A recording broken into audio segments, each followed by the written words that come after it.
Bom, nesse espaço do Economia e Desenvolvimento, estamos recebendo aqui, Vilmar, o nosso grande consultor empresarial, que sabe tudo de economia, área empresarial, tal, negócios, Carlos Biedermann. Carlinhos, obrigado pela tua presença aqui. Muito obrigado, Silvio. Mais uma vez. Satisfação, Vilmar, estar com vocês aqui mais uma vez. É sempre bom conversar contigo, né? Aliás, ele também é presidente do Conselho Deliberativo do nosso tricolor, Grêmio Porto Alegrense. Também não.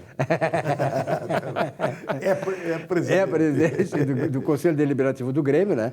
Mas isso é um assunto, essa semana vamos passar assim, ó, livre com esse assunto do Grêmio, porque o Grêmio perdeu lá no Chile, né? Mas, de qualquer maneira, Carlos Biedermann, nós estamos aí no momento de retomada das condições econômicas e tal, a previsão do PIB, por exemplo, assim, a CEPAL, lá em junho, dava que o Brasil devesse, nesse segundo semestre, na retomada, cair 9% no PIB.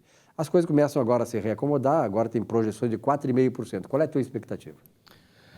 Olha, Silvio, qualquer número que se jogar não tem muito, quer dizer, não tem muita consistência, né? Mas eu acho que a queda deve ficar nessa faixa entre 4 e 6, acho que o número mais aproximado seria em torno de 6, né?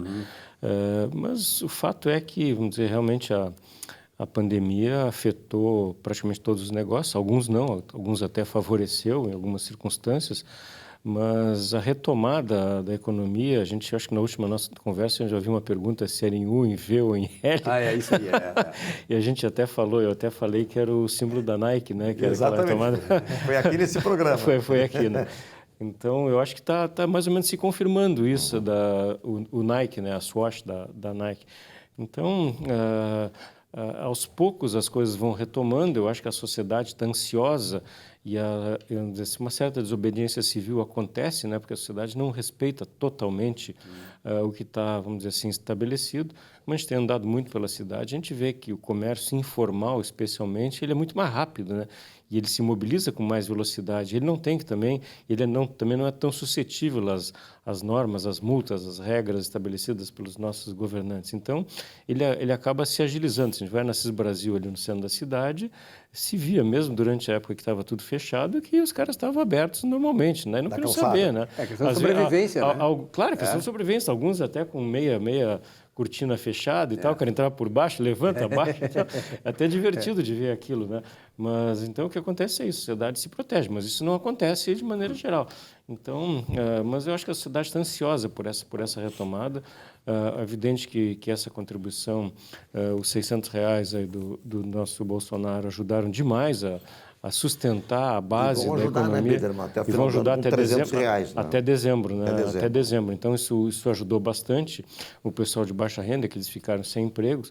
Mas, enfim, o desemprego é gigantesco, né? E o pequeno negócio, o pequeno comerciante, o restaurante, quem trabalha com turismo, enfim, uma série de outros setores foram extremamente afetados. Até, incrivelmente, a área da saúde, né?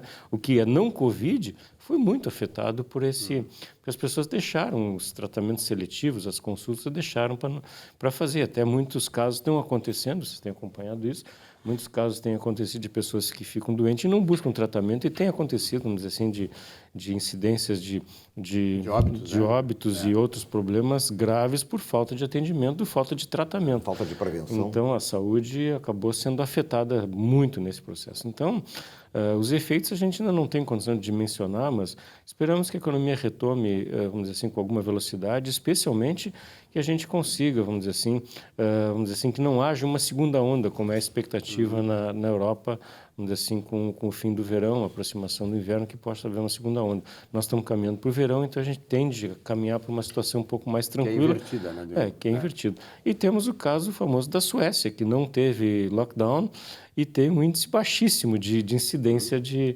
coronavírus. Então, a grande pergunta é, estávamos certos?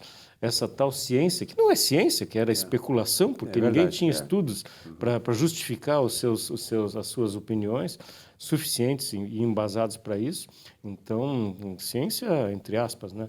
Então, será que nós erramos? Muitos dizem, a gente falou sobre isso aqui também, que muitos entendem que foi talvez o maior erro da história da humanidade esse lockdown, né? Olha o que está acontecendo na Argentina, que continua fechada lá, vão destruir o país. Se é que já não destruiriam por outras razões, vão apressar a destruição do país com a política lá do presidente eleito.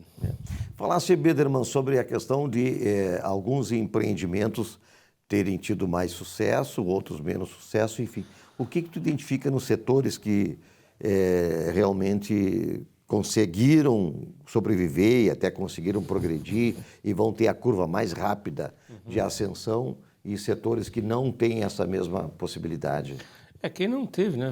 Quem não teve essa possibilidade foi o pessoal, e não tem ainda, o pessoal do turismo, tudo ligado a turismo, seja de negócio, seja, enfim, de lazer. Esse pessoal que está em hotéis, enfim, companhias aéreas, e toda a relação dessa cadeia produtiva foi extremamente afetada e continua mais sendo, afetada, né? talvez, A própria Fraport está dizendo que só vai retomar em 2025 o nível normal de, quer dizer, para fazer uma projeção, né, nas circunstâncias atuais para 2025 é um chute, né, obviamente, mas, enfim, é uma especulação de quem está no setor, né? Então, esses foram, evidentemente, os mais afetados. A retomada vai ser muito, muito lenta. Então, não tenho grande expectativa em relação a esses setores. Agora, outros, vamos dizer assim, de consumo, de produtos de consumo, quer dizer, a área imobiliária teve, vamos dizer assim, um efeito muito positivo, porque as pessoas passaram a ficar mais tempo dentro de casa e, evidentemente, passaram a pensar melhor em aproveitar melhor melhorar a sua condição de vida, passaram a não gastar em outras coisas, em viagens, por exemplo, que a gente estava falando há pouco, e passaram, então, a investir na sua residência. Então, tudo que é relacionado ao setor imobiliário e a cadeia que envolve imóveis, decoração, todo esse tipo de coisa, equipamentos eletrônicos, né? Poxa, o pessoal melhorou o seu equipamento eletrônico. A área de computadores, os preços de equipamentos eletrônicos subiram bastante nesse processo. As pessoas precisaram melhorar o seu equipamento dentro de casa, né? Para poder trabalhar dentro do home office. Então, tudo relacionado a isso teve um efeito muito positivo. Eu acho que a indústria de vinhos, o pessoal começou a tomar mais vinho também. Eu acho que a indústria de vinhos está tendo, vamos dizer assim, um efeito... Agropecuária também, né? Agropecuária, com certeza, porque Alimentos. o consumo continua, né? Então, tudo isso continua acontecendo e até alguns preços subiram em relação a isso, o que é natural, né? Então, esses setores foram, sim, beneficiados nesse processo e, vamos dizer assim, eu acho que esse novo normal, se é que vai haver um novo normal, ele indica uma mudança de hábitos de consumo, com certeza, e obviamente que os agentes econômicos estão de olho novos hábitos de consumo e como as pessoas vão se comportar a partir daí. A indústria que sofreu demais foi a indústria vestuária e continua sofrendo, porque as pessoas passaram a ficar dentro de casa, porque eu não preciso, eu estava até vindo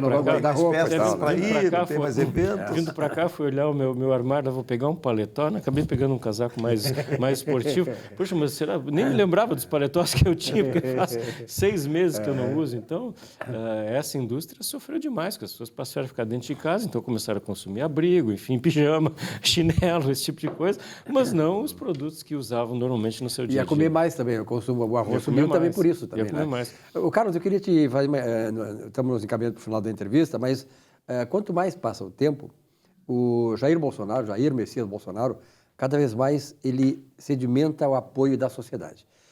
Tem muitos que vão dizer que é isso, que é aquilo e tal, que é o Bolsa Família, que é o auxílio emergencial, não. Mas há uma realidade que é a seguinte: Bolsonaro está entregando obras que nunca um presidente da República durante décadas e décadas entregou. No Nordeste, no Sudeste, no Sudoeste, no Centro-Oeste, em tudo que aqui no Sul. Quer dizer, não te parece que o Bolsonaro está cada vez mais consolidando a situação como um grande líder brasileiro, exatamente por isso? Quer dizer, apesar de toda a guerra da informação, toda a guerra que os setores que foram atingidos, aqueles que vinham da corrupção e tal, e que o Bolsonaro está desafiando eles, que ele está se consolidando como um dos maiores presidentes do Brasil? Eu não diria isso, Silvio, não diria isso, mas também não vou para o outro lado, tá? Eu acho que o Bolsonaro iniciou muito bem, apesar das maluquices de discursos absolutamente deslocados, ele devia se preservar mais, ficar mais resguardado, mas as atitudes dele, a postura, vamos dizer assim, trazendo Paulo Guedes para o governo, foi iniciando um caminho, vamos dizer assim, liberal dentro do que nunca aconteceu na história brasileira, foi extraordinário.